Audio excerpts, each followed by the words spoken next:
The small town of Winter Falls has always been quiet. Over the years, people moved away. Houses became empty, and the once lively streets sank into oblivion. On one of these streets, far from the public eye, stood Hell House, a gloomy and mysterious mansion that seemed to mock those who dared to look at it.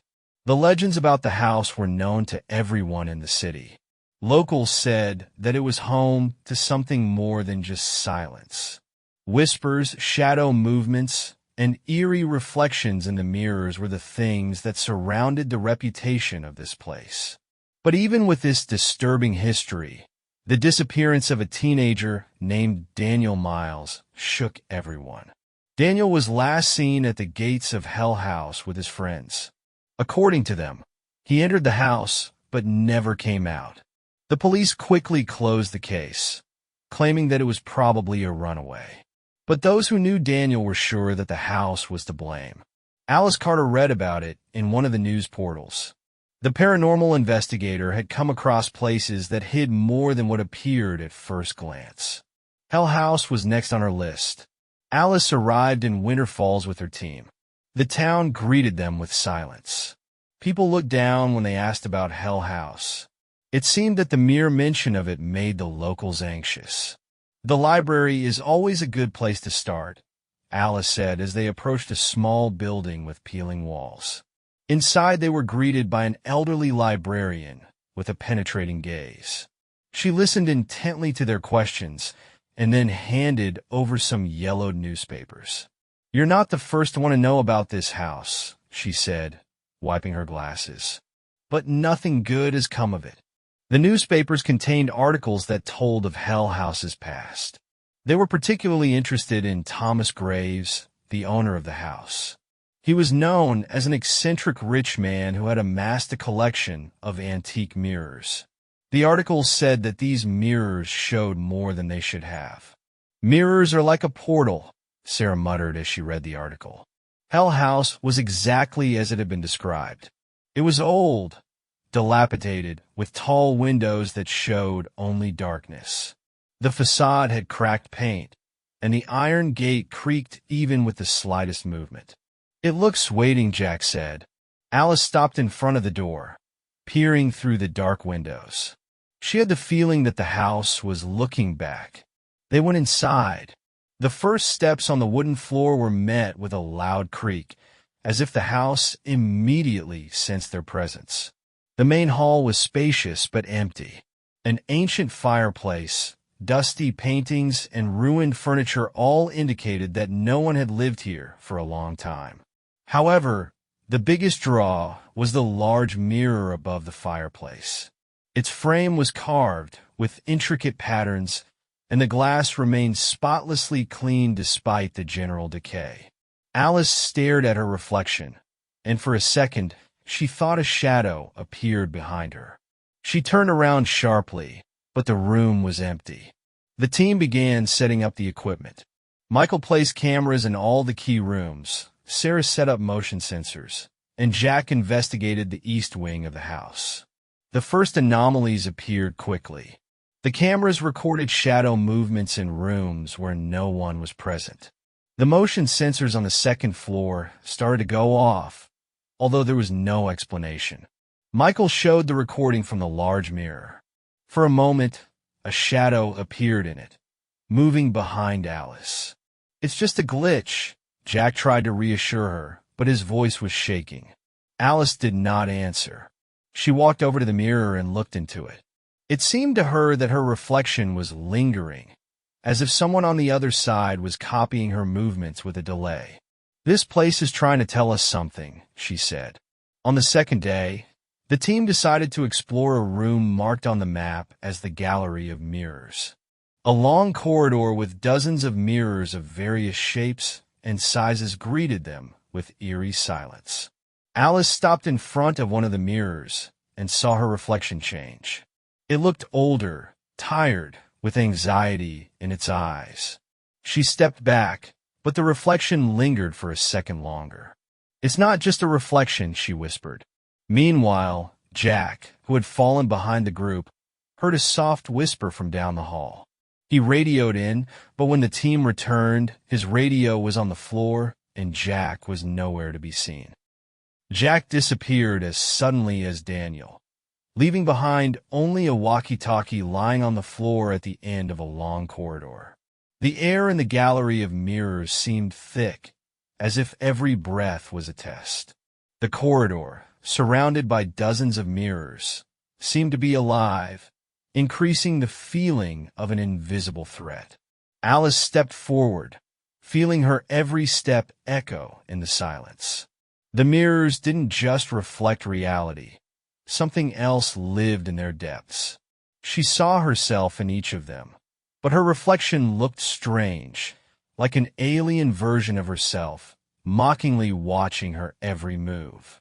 Sarah stood back, looking into the mirror, which seemed to come to life. It showed a scene that wasn't in the room, an old house on the edge of a field where she had felt a fear she couldn't explain as a child. She was in the reflection, small and confused, and behind her stood a dark figure with elongated shadows that covered the entire space. Somewhere in the corridor, a walkie-talkie rang, sounding dull, as if it were coming from another world. Sarah and Michael looked up, their eyes reflecting the same anxiety. The reflections in the mirrors began to change, showing rooms that couldn't be there and movements they hadn't made. The center mirror caught Alice's eye. Its large golden frame looked too new for this old abandoned place. The glass pulsed with a faint light, as if waiting for someone to touch it. She felt a magnetism that made her approach. When Alice touched the surface, the mirror trembled like water, and the surrounding room went dark for a moment.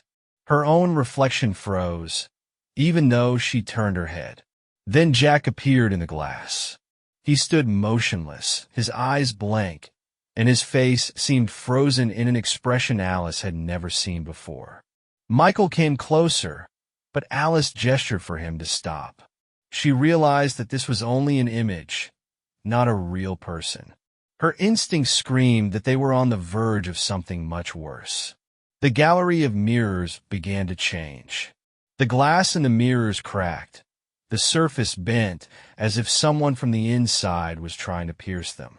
The mirrors began to reflect not only themselves, but also endless corridors in which unfamiliar figures appeared. Tall shadows with elongated limbs moved slowly in the distance. Alice stopped in front of the largest mirror at the end of the corridor. It seemed to her that this place didn't just hold a reflection. It opened the way to something else. The glass of this mirror looked as if its depth was infinite. It didn't just reflect her gaze, it absorbed it. A sudden coldness enveloped the room, and the lights in the flashlights began to flicker. Shadows appeared on the surface of the mirror. They became more and more distinct until they merged into one large figure. A dark figure appeared in the reflection, its face blurred and its eyes glowing with a deadly light. Alice realized that this was the center of everything that was happening in Hell House. The mirrors were a tool, and this entity was their source. The glass trembled again. Alice felt her legs begin to pull toward the mirror, but she resisted it. Her instincts told her that this was a trap that could last forever. Michael and Sarah stood next to each other, watching the shadows in the mirrors begin to move closer. Their movements were slow but steady, as if the mirrors had already decided that the three of them were to stay here. Sarah pulled out a small device, a sensor, which she had set up to detect energy surges. The sensor began to blink alarmingly, indicating that the source of the activity was behind the mirror. This confirmed what they had all suspected. Their only chance of understanding what had happened to Jack and finding him was on the other side of the glass. When Alice decided to touch the surface of the mirror, the glass instantly became liquid and pulled her hand in. It felt as if she were reaching through cold water, but the water was thicker than anything she had ever experienced before. Then she was pulled sharply forward. Michael and Sarah stopped for a moment, hesitating, but when the surface of the glass began to stabilize, they rushed after her. Darkness met them. But this was no ordinary darkness, it was the absence of everything. The air they breathed seemed heavy, like fog, and the space around them was distorted. The structure of the house remained similar to reality, but everything looked blurry, as if they were in a world of reflections. There were mirrors everywhere, and in each of them they saw themselves distorted, changed. The reflections did not repeat their movements, but acted of their own accord, looking at them through the glass like exhibits in a museum. Ahead, at the end of the corridor, they saw Jack's figure. He was standing but not moving. His face was frozen and his eyes were empty. The shadows behind him grew, forming a huge entity that began to approach. Sarah took a step forward, but a feeling of fear shackled her. Michael froze, not knowing whether to go any closer. Alice, gathering all her strength, took a step toward Jack, realizing that time was against them. The darkness that surrounded them was oppressive. It not only filled the space, but also seeped in, making it feel like the world around them was illusory. The corridor was similar to the one they had just left, but here everything looked unreal. The walls shimmered as if they were made of liquid, and the mirrors reflected not what was in front of them, but something much deeper and more eerie. Alice walked carefully, looking at the reflections. They no longer reflected her image. In each mirror, she saw a different version of herself. One was older, with deep wrinkles and sadness in her eyes. The other stood with her back to the glass, as if she didn't want to look at her. But most of all, she was disturbed by the shadows that moved behind the reflections. They did not belong to them. Sarah approached one of the mirrors, and her gaze froze. It showed a scene that had once been a part of her childhood, her family's house, the yard, and the same door she was afraid to walk through. But this time, someone was standing behind the door. Her hand reached for the glass, but Michael quickly pulled it away. "Don't touch that," he said. His voice sounded muffled, as if the darkness swallowed up even the sound. Ahead, the corridor began to change. The mirrors on the walls were arranged in a chaotic manner. Some hung at strange angles. Others floated in the air, and each reflected a different corner of this world. In one, they saw a room filled with similar mirrors. But in the center stood a tall figure holding his arms outstretched as if he were calling someone to him. Alice felt her legs grow heavy, but she forced herself to move forward with an effort of will. She knew that this world fed on their fears and memories, and to let it take over would be to surrender. They saw Jack as they turned the next corner. He stood at the end of the corridor, his figure seemingly translucent. His eyes were open, but his gaze was absent, frozen in emptiness. Behind him stood a huge dark figure. It seemed to consist of several shadows intertwined with each other. Its face was not visible, but it radiated a threat. Alice approached Jack, but when she was a few steps away, the figure began to move. Its shadowy arms slowly reached forward, not toward Alice, but toward the mirrors. Their surfaces began to crack, as if the entity was trying to break the very fabric of this world. "It's not him. It's something using him," Alice thought. Michael tried to get closer to Jack, but when he stepped too close, the floor under his feet began to disappear. The darkness was pulling him in, and only by grabbing the frame of the mirror in time could he hold on. Sarah, meanwhile, noticed that all the mirrors in the corridor now showed the same scene. A large hall with the main mirror hanging in the center. Its surface was glowing with a faint red light, and that was where all the shadows were leading. "This is the center of this world," she thought. Alice realized that they could not save Jack unless they found a way to get to this room. But the darkness was getting stronger and stronger, and the shadowy entity had already turned completely toward them. The corridor began to change. The mirrors began to move, their surfaces twisted, showing more and more horrific scenes. In one of them, Alice saw Michael standing still, and a shadow appeared behind him, grabbing him by the shoulders. In another mirror, she saw herself, but her face was frozen in a horrifying smile. The mirror world was trying to break them. They moved forward, following the reflections that pointed the way to the central hall. The distance seemed endless. Time did not exist here. Alice could feel her every step becoming heavier and the darkness around her thickening. Finally, they reached a large hall. In the center hung a mirror that seemed to absorb all the light around it. It radiated a feeling of incredible power, but also of indescribable fear. Alice knew that this mirror was the key to the exit, but she also realized that touching it would mean entering into a fight with the very entity that ruled this world. The hall they entered was gigantic. Its walls consisted entirely of mirrors, which formed endless reflections. The space seemed endless, but the centerpiece attracted all attention, a huge mirror suspended in the air. Its frame was carved out of black metal, decorated with curved patterns that resembled human faces frozen in a silent scream. The surface of the mirror pulsed with red light, as if it were a living heart that beat slowly but powerfully. The darkness in the room had a different quality. It felt thicker, almost physical. Shadows moved in the corners of the space, weaving into large, bizarre shapes, appearing for a moment before disappearing back into the darkness. Alice stopped at the edge of the room, looking into the mirror. She felt something pulling her forward, as if the mirror were alive and wanted her to come closer. Sarah and Michael stood behind her, both looking tense but determined. This is the center of everything, Alice thought. Here is the power that controls the mirrors and keeps us in this world.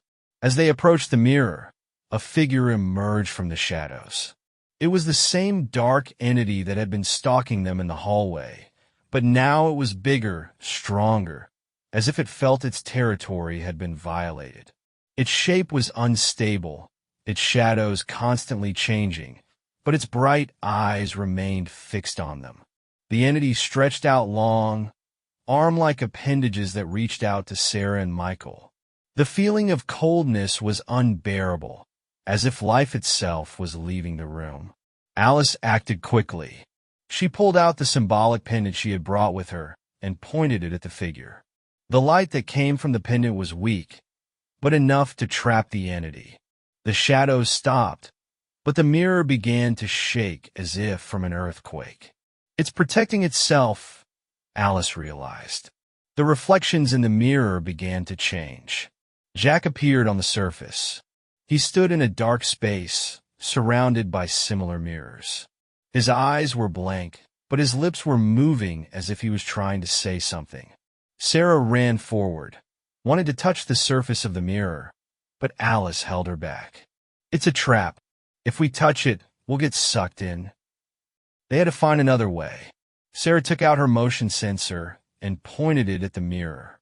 The device began to signal incredibly strong activity right in the center of the room. Alice realized that they had to destroy the mirror to stop this world and return home. If this is the center of the power, then destroying the mirror should free Jack and all of us, she thought. But it wasn't that simple. The entity began to move again. Shadows engulfed the mirrors on the walls, turning them into swirls of darkness.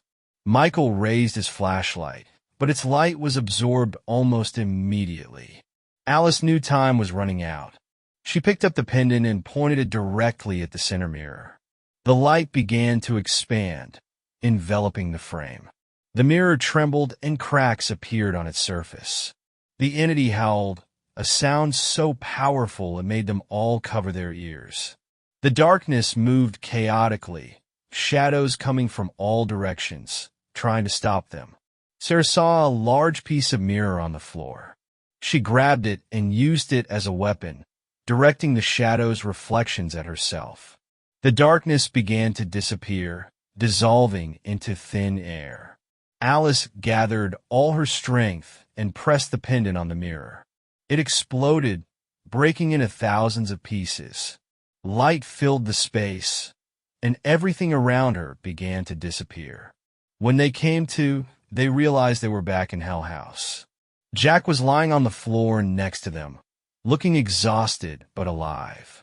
The mirror above the fireplace was gone, leaving only a blank wall. The house was quiet.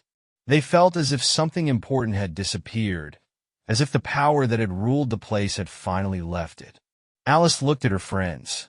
They knew this was just the end of one story, but Hell House might not have said its last word yet. Silence. That was the first thing everyone noticed when they returned to reality. The darkness no longer enveloped them. The mirrors disappeared, and Hell House seemed like just another old, abandoned house. The air became lighter, but the feeling of anxiety did not leave. Alice looked around the room.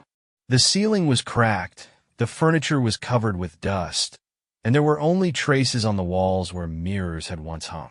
But most importantly, Jack was lying on the floor, weak but alive. Sarah and Michael ran to him, trying to revive him. His eyes opened, but they looked strange, as if he hadn't fully returned to his world. "I was there, in the mirrors," Jack whispered. His voice was weak and his words were fragmented. He tried to remember what had happened, but his memories seemed fuzzy. Alice looked at the place where the big mirror had once hung. It was gone. Only a charred mark remained on the wall, reminding him of the struggle that had taken place there.